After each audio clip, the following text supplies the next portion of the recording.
ನಮಸ್ತೆ ಫ್ರೆಂಡ್ಸ್, ಎಲ್ಲರಿಗೂ ಸ್ವಾಗತ. ದುಷ್ಟಶಕ್ತಿ ದಹಿಸಿ ಸಂಭ್ರಮಿಸುವ ಹಬ್ಬ ಹೋಲಿ ಹಬ್ಬದ ಶುಭಾಶಯಗಳು ಎಲ್ಲರಿಗೂ. ಹೋಲಿ ಹಬ್ಬದ ಇಂದಿನ ಕಥೆ ಏನು, ಹೋಲಿ ಹಬ್ಬನ ಯಾಕೆ ಆಚರಿಸ್ತಾರೆ ಅನ್ನೋದ್ರ ಬಗ್ಗೆ ಒಂದು ವಿಡಿಯೋ ಮಾಡ್ತಾ ಇದ್ದೇನೆ. ಪೂರ್ತಿಯಾಗಿ ವಿಡಿಯೋನ ಕೇಳಿಸ್ಕೊಳ್ಳಿ. ಹಾಗಾದರೆ ನಿಮಗೆ ಅದರ ಹಿಂದೆ ಯಾವ ಥರ ಕಥೆ ಇತ್ತು, ಆ ಕಥೆಯಿಂದ ನಾವು ಇಲ್ಲಿವರೆಗೂ ಹೋಲಿ ಹಬ್ಬನ ಆಚರಿಸ್ಕೊಂಡ್ಬಂದಿದ್ದೀವಿ ಅನ್ನೋದ್ರ ಬಗ್ಗೆ ತಿಳಿಯುತ್ತೆ. ಫಾಲ್ಗುಣ ಮಾಸದಲ್ಲಿ ಚಂದ್ರನು ಸಿಂಹರಾಶಿಯ ಪೂರ್ವ ಫಾಲ್ಗುಣಿ ನಕ್ಷತ್ರ ಸೇರಿದ ಹುಣ್ಣಿಮೆಯಂದು ಪ್ರತಿ ವರ್ಷವೂ ಹೋಳಿ ಹುಣ್ಣಿಮೆ ಆಚರಿಸುವ ಸಂಪ್ರದಾಯವಿದೆ. ಉತ್ಸವ ಪ್ರಿಯ ಮನುಷ್ಯ ಎಂದು ಕಾಳಿದಾಸ ಹೇಳಿದಂತೆ ಈ ಹಬ್ಬಗಳು ವಿವಿಧ ಉತ್ಸವಗಳು ನಮ್ಮ ಧಾರ್ಮಿಕ ಹಾಗೂ ಸಾಮಾಜಿಕ ಜೀವನದೊಂದಿಗೆ ಅವಿನಾಭಾವ ಸಂಬಂಧವನ್ನು ಹೊಂದಿವೆ. ಪೌರಾಣಿಕ ಹಿನ್ನೆಲೆ ಏನೆಂದರೆ, ನಾರದ ಪುರಾಣ ಹಾಗೂ ಭವಿಷ್ಯೋತ್ತರ ಪುರಾಣಗಳಲ್ಲಿ ಈ ಹೋಳಿ ಹಬ್ಬದ ಬಗ್ಗೆ ಉಲ್ಲೇಖವಿದೆ. ಕೃತಯುಗದಲ್ಲಿ ರಘುವೆಂಬ ಮಹಾಧರ್ಮಿಷ್ಠ ರಾಜನಿದ್ದ. ಪ್ರಜೆಗಳು ಪರಮ ಸಾತ್ವಿಕರು. ಆದರೆ ಆ ರಾಜ್ಯದಲ್ಲಿ ಡುಂಡಾ ಎಂಬ ರಾಕ್ಷಸಿ ರಾತ್ರಿಯಲ್ಲಿ ಎಲ್ಲರ ಮನೆಗೆ ಬಂದು ಮಕ್ಕಳನ್ನು ತುಂಬ ಪೀಡಿಸುತ್ತಿದ್ದಳು. ಇದರಿಂದ ಚಿಂತೆಗೊಳಗಾದ ರಾಜ ನಾರದರನ್ನು ಪ್ರಶ್ನಿಸಿ, ಅದಕ್ಕೆ ನಾರದರು, ಡುಂಡಾ ರಾಕ್ಷಸಿಗೆ ಶಿವನ ವರವಿದೆ. ಉನ್ಮತ್ತ ಬಾಲಕರಿಂದ ನಿನ್ನನ್ನು ರಕ್ಷಿಸಲು ಸಾಧ್ಯವಿಲ್ಲ. ಅವರ ಉನ್ಮತ್ತನದಿಂದ ನಿನ್ನ ಸೋಲು ಖಚಿತ ಎಂದು ಶಿವನ ವರ. ಆದ್ದರಿಂದ ಫಾಲ್ಗುಣದ ಪೌರ್ಣಮಿಯಂದು ಚಿಕ್ಕ ವಯಸ್ಸಿನ ಮಕ್ಕಳೆಲ್ಲ ಕೂಡಿಕೊಂಡು ಕರ್ಕಶ ಶಬ್ದ ಮಾಡುತ್ತಾ ಓಣಿಗಳಲ್ಲಿ ಓಡಾಡಿ ಕಟ್ಟಿಗೆ, ಪೊರಕೆ, ಬೆರಣಿ ಎಲ್ಲವನ್ನೂ ಕಳ್ಳತನದಿಂದಲೇ ತಂದು ಬೆಂಕಿಯನ್ನು ಹಾಕಿ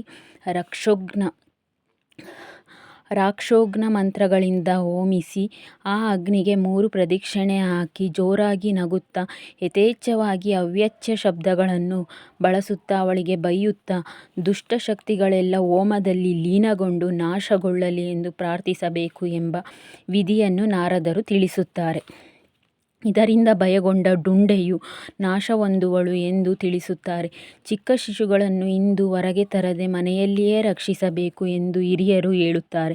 ಮರುದಿನ ಆ ಬೂದಿಯನ್ನು ಹಾಲು ನೀರಿನೊಂದಿಗೆ ಮಿಶ್ರಗೊಳಿಸಿ ಪರಸ್ಪರ ಎರಚಿಕೊಳ್ಳುತ್ತಾರೆ.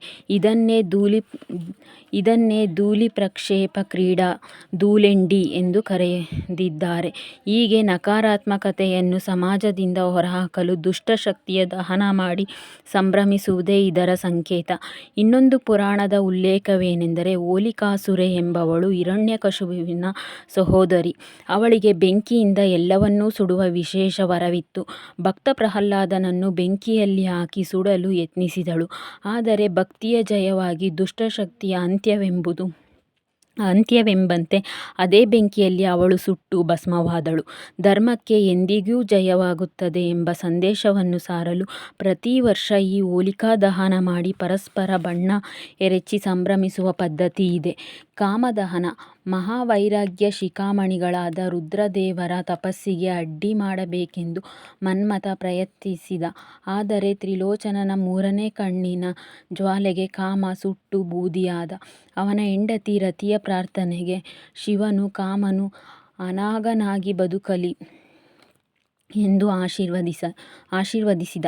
ಸಾಧಕರ ಸಾಧನೆಗೆ ಅಡ್ಡಿ ಬರುವ ಕೆಟ್ಟ ಕಾಮನೆಗಳನ್ನು ರುದ್ರದೇವರು ನಾಶಪಡಿಸಲಿ ಎಂಬ ಆಧ್ಯಾತ್ಮಿಕ ಚಿಂತನೆಯೊಂದಿಗೆ ಈ ಕಾಮ ದಹನವು ಹುಣ್ಣಿಮೆಯ ಹಿಂದಿನ ದಿನ ನಡೆಯುತ್ತದೆ. ರತಿ ಮನ್ಮಥರ ಚಿತ್ರವನ್ನು ಬರೆದು ಅಥವಾ ಗೊಂಬೆಗಳನ್ನು ಮಾಡಿ ಚಿತೆಯ ಮೇಲಿಟ್ಟು ಊರೆಲ್ಲ ಮೆರವಣಿಗೆ ಮಾಡಿ ಕಾಮದಹನ ಮಾಡುತ್ತಾರೆ. ಶಿವನ 3ನೇ ಕಣ್ಣು, ಅದು ಜ್ಞಾನಚಕ್ಷಸ್ಸು. ಕೆಟ್ಟ ಆಸೆಗಳು ಜ್ಞಾನವೆಂಬ ಅಗ್ನಿಯಿಂದ ಸುಟ್ಟು ಹಾಕಬೇಕೆಂಬ ಸಂದೇಶ. ಹಲವು ಬಗೆ ಕಡೆ ಹೋಳಿಯನ್ನು ಯಾವ ರೀತಿ ಆಚರಿಸ್ತಾರೆ. ಈ ವರ್ಣರಂಜಿತ ಪರ್ವವು ತನ್ನದೇ ಆದ ಐತಿಹಾಸಿಕ ಪ್ರಾಮುಖ್ಯತೆ ಹೊಂದಿದೆ. ವಿಜಯನಗರದ ರಾಜರಂತೂ ತಮ್ಮ ರಾಜಧಾನಿಯಲ್ಲಿ ಎಷ್ಟು ವೈಭವದಿಂದ ಹೋಳಿ ಹಬ್ಬ ಆಚರಿಸುತ್ತಿದ್ದರು ಎಂದು ಅನೇಕ ಪಾಶ್ಚಾತ್ಯ ಪ್ರವಾಸಿಗರು ಸಹ ವರ್ಣಿಸಿದ್ದಾರೆ.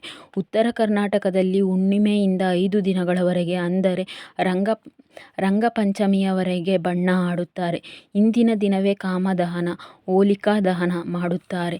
ಅನೇಕ ಕಡೆ ಹುಣ್ಣಿಮೆಯಂದೇ ದಹನ ಮಾಡಿ ಬಣ್ಣ ಎರಡನ್ನೂ ಮಾಡುತ್ತಾರೆ. ಉತ್ತರ ಭಾರತದಲ್ಲಿ ಕೃಷ್ಣ ರಾಧೆಯರ ಪವಿತ್ರ ಪ್ರೇಮದ ಸಂಕೇತವಾಗಿ ಬಣ್ಣವನ್ನು ಆಡುತ್ತಾರೆ. ಬೀದಿ ಬೀದಿಗಳಲ್ಲಿ ಸುಂದರ ಬಣ್ಣಗಳ ಲೋಕವೇ ಸೃಷ್ಟಿಯಾಗುತ್ತದೆ.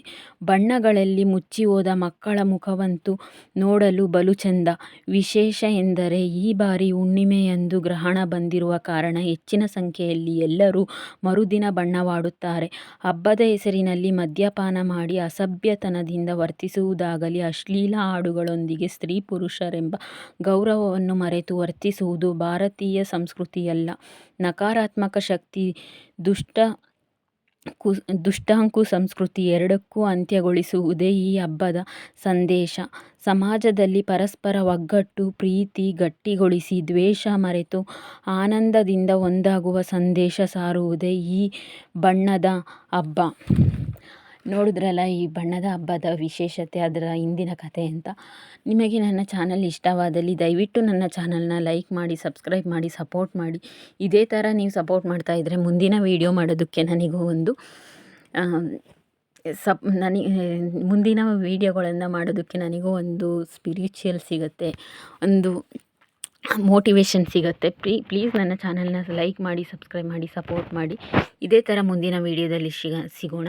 ಎಲ್ಲರಿಗೂ ಒಳ್ಳೆಯದಾಗಲಿ. ಶುಭ ದಿನ.